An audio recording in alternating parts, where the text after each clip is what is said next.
الحمدللہ وحدہ والصلاة والسلام علی من لا نبی بعدہ۔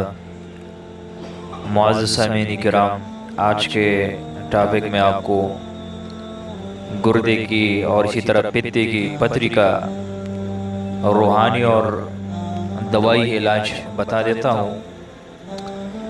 اگر آپ نے کبھی الٹرا ساؤنڈ وغیرہ کیا ہو اور آپ کے گردے میں یا پتے میں پتری ہو اور اس کی وجہ سے درد بھی ہوتا ہو، تکلیف بھی ہو، اور ڈاکٹر نے آپ کو آپریشن بتایا ہو یا اس کا علاج نہ ہو رہا ہو تو نوٹ کر لے۔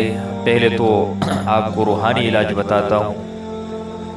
قرآن کریم کی سورہ بقرہ آیت نمبر 74، وَإِنَّ مِنَ الْحِجَارَةِ لَمَا يَتَفَجَّرُ مِنْهُ الْأَنْهَارُ وَإِنَّ مِنْهَا لَمَا يَشَّقَّقُ فَيَخْرُجُ مِنْهُ الْمَاءُ وَإِنَّ مِنْهَا لَمَا يَهْبِطُ مِنْ خَشْيَةِ اللَّهِ وَمَا اللَّهُ بِغَافِلٍ عَمَّا تَعْمَلُونَ۔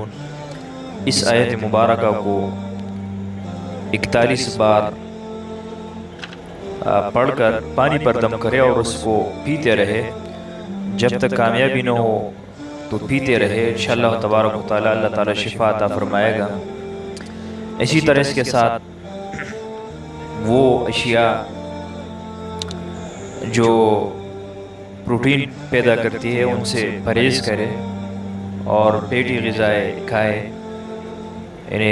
اس کے ساتھ ساتھ اگر آپ دیسی گھی کا استعمال کر سکتے ہیں، شہد کا استعمال کر سکتے ہیں تو وہ بھی جاری رکھے، تو انشاءاللہ تبارک و تعالی گردے کی پتری جلد ختم ہو جائے گی۔